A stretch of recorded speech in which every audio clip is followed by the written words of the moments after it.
You're about to watch a train's newswire video. If you enjoy what you see, consider watching some of our other full-length videos. Hotspots, Horseshoe Curve, Tehachapi, Chicago Racetrack, and more. Locomotive, the video companion to our best-selling special issue. And a special collection from documentary producer Rich Luckin. All these and more are available from our website, kalmbachhobbystore.com.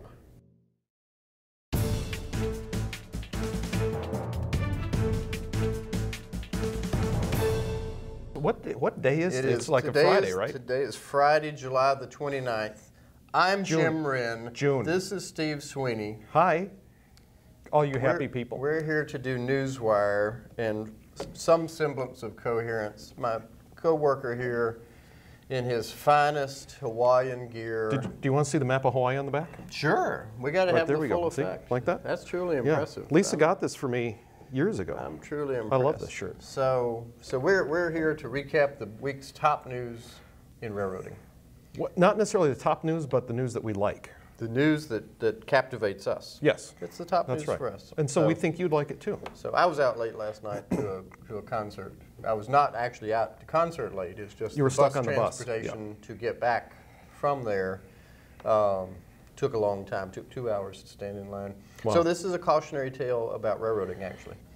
Because if you don't have a good railroad transit system, a commuter railroad, a light rail, or something like that, boys and girls, go out there and get yourselves one because you really need it. Because That's otherwise your kids will be stuck in line for 2 hours. That's right. Along Milwaukee. with a couple of old people like myself, and well, my wife's not old, but right. Anyway. But you are. But I am, and getting older by the second. You said it. So well, let's start in your old stomping grounds. yes, Rocky Mount. Lots going on in North Carolina. Lots going on. Big shop town on the Atlantic coastline, and now they're going to get themselves an intermodal terminal where CSX had planned to build one, but now the state will build one for the most part, and right. CSX will run trains there. We'll serve it. And so it won't be as big as it was going to be 2 years ago. Won't be the big thing like North Baltimore, but it'll still be, it'll still be a pretty extensive operation for intermodal in eastern North Carolina, and they need it. They're growing fast. You know, the state's over 12 million population, probably closer to 13 now. And they really need a lot of good railroad freight traffic. Yeah, absolutely. And you know, it's not just the intermodal terminal. This is sort of a reversal, or at least a reconsideration of the hub and spoke strategy. You know, under E. Hunter Harrison, CSX Transportation got rid of hub and spoke. They said, nope, not going to do it anymore. We're going to run trains from Chicago to Florida to New York and in between, and everything else can just go away, but with more colorful words. And now they're saying, well, maybe we still need intermodal terminals in select locations to serve bigger markets or where it makes sense. So this is an evolution, kind of a business decision. They're saying maybe some things make sense. We hear that there are more rumblings about this.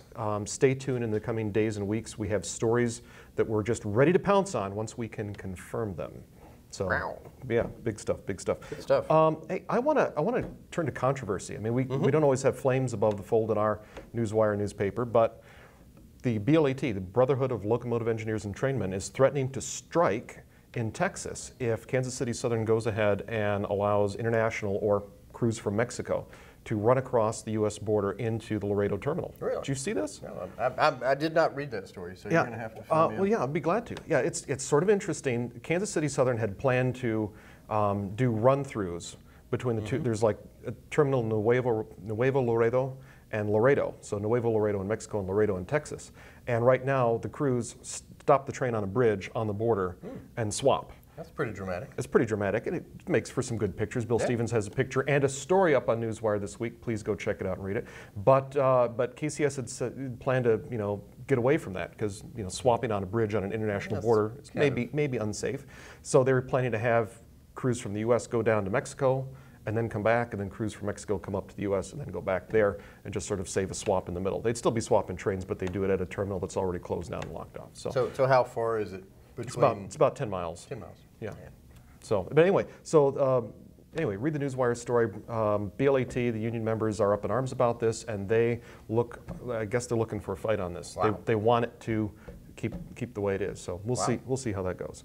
Wow. More controversy on the border, but maybe not controversy.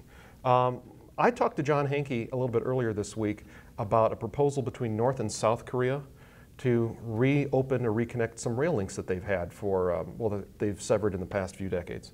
And John Hankey, interestingly enough, historian and talking about the Transcontinental Railroad, said, well, maybe relinking the railroads is a good thing to bring peace. It worked before. Well, yeah, I mean, just look to American history. Yeah. Pulled the West. Pulled the West to the East, yeah. And the North and the South sort of cemented that back together. Yeah. And let's have one big happy country. I mean, there's a lot of details in there. Please don't get me wrong, but the Transcontinental Railroad brought some kind of peace. There are precedents. Yeah. Yes. So I see a few rail fan things, but I'll let you pick up on those if you want. Well, the big story for me was the tale of Eau Claire, Wisconsin. They're discussing whether they want to repatriate a Soo Line steam locomotive. It's a 462 2719, good-looking Pacific. That's up at the Lake Superior Railroad Museum in Duluth, and it was Eau Claire's for years. Then it was restored. Then they sold it to Duluth, and now they're thinking about rebuying it and building a shed for it and putting it on display, basically stuffing and mounting it. Okay. So it was a park engine, and then it got restored. It was a park engine, then it got restored about 20 years ago. Okay. And then it migrated up to Duluth because there's just no place to run it anymore. It used to run on the old Wisconsin Central, which now is CN. And CN's not an excursion type railroad, but anyway, like I said, kind of an odd situation because it's kind of this, we're loving this to death. Is what I call it. We can't let it go. Where it needs to be. So we have to bring it home. So please, Eau Claire people, tell your city council people, let the engine just stay in Duluth. It's a great setting. It's a good museum. They know how to take care of things, and the engine could run again. Well, that's true. I mean, yeah. I mean, they're running their consolidation right now, and then who knows? They could just swap and run this for a while. Yep. So anyway, like I said, another cautionary tale for our times. I was kind of interested on the progress report that we had on the Cumbrian Toltec Scenic restoration of 168. Oh yeah, they're coming along on that 10-wheeler. About how far are they off on that? Not very far. They're almost to their goal of $500,000 to restore the locomotive. And once they've got that, they're basically on track to finish that locomotive by the end of next year. That's pretty good. That's really good. And now, for those in the audience who don't know, this is a 460, a 10-wheeler, that is the oldest narrow gauge locomotive in the West. One of them, yes. Okay. At least one of them. Or it'll be the oldest operating. It'll be the oldest operating. Operating narrow gauge steam locomotive in the West once it gets operational. And it'll interpret that time period before 1900, before the Rio Grande started modernizing and building these big K36s and thick K37s and things like that. So it'll be like, already they step back in time. The clock is sort of like at 1940, 1950, and then they go back to 1880? Yeah, go back to 1880. I'd love to visit that time. Yeah, that's very cool. That'd be fun. It's very cool. While we're out in Colorado, Durango and Silverton, the CNTS neighbor, has been dealing with wildfires out there ever since late May, actually. Yep. And they have further postponed the resumption of steam operations. They're doing some short diesel trips right now out of Durango, and it looks like their steam operations are going to go back even further into July. Yeah, to July 11th. Make sure that they don't start any fires. Yep, exactly. Union Pacific SD70M 4014 to get a new number. Yeah. Don't want to have two of those things out there. That's right. So, yeah, just a tidbit. Read the story on Newswire, but see what that's all about. Go take a look at that. Chicago Union Station. We have a lot of people giving opinions about what they think the new designs look like. Have you seen this yet?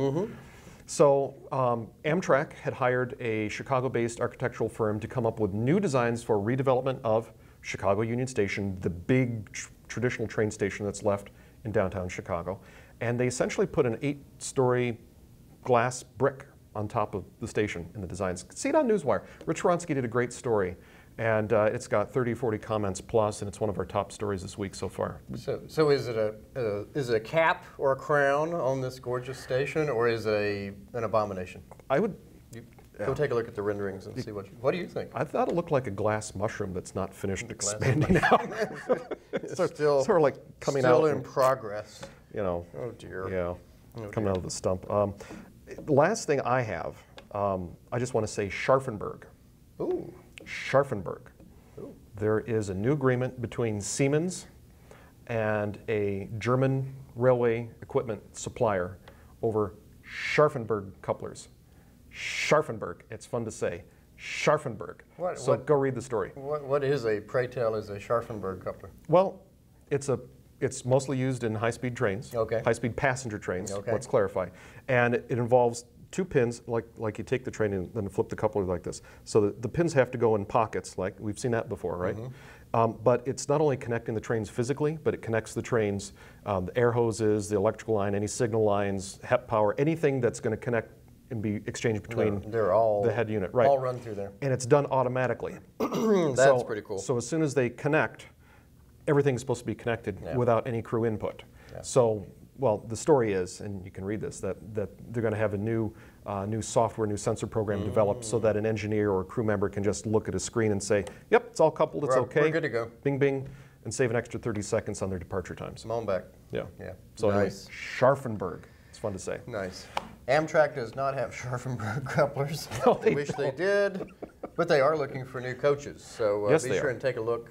They actually are starting the process of replacing the Amfleet cars from the mid-1970s, which have put a lot of miles on there. Yes, they have. And you and I had an interesting conversation in that wreck of the Silver Star last winter when they hit the parked CSX engines about how that one of the Amfleet cars it sort of crumpled. Took the brunt of the force and just split down the middle. But an interesting thing that now they're looking for replacements. So take a look at that. I see that Progress Rail landed a SD90 Mac rebuild program from CP. It's a very good thing. Which is good news for Progress and good news for CP. And just a couple of dates coming up to remember. IRM, Illinois Railroad Museum, is going to dedicate their new Rock Island painted Jeep 7U next Saturday, July the 7th. Down at Union, and Mid-Continent Railroad Museum over in Baraboo, also one of our neighbors here, is reopening its bridge that got washed out years ago in a flood. Was that the big flood? That was the big flood, about 10 years ago. And they finally got this bridge, which gives them an outside connection again. Right. So that's a very good thing. That's really good cool. for them. And then out in Cheyenne, Wyoming, we know there's lots of big boy fans on here. The 4004, which is the big boy in the park. The ribbon cutting for that one is July the 9th. So put those things on your calendar. Go see them. Be there if you can. And take pictures and send them our way. Yep. And if we get really good pictures, we'll put them up on our Newswire video. Sounds good. I'm gonna go take a nap, Steve. All right, sounds good. I'm not, because I'm wired with coffee. For everyone at Trains Magazine, we hope you have a fan-doodle-tastic weekend, and we'll see you next week. Take care.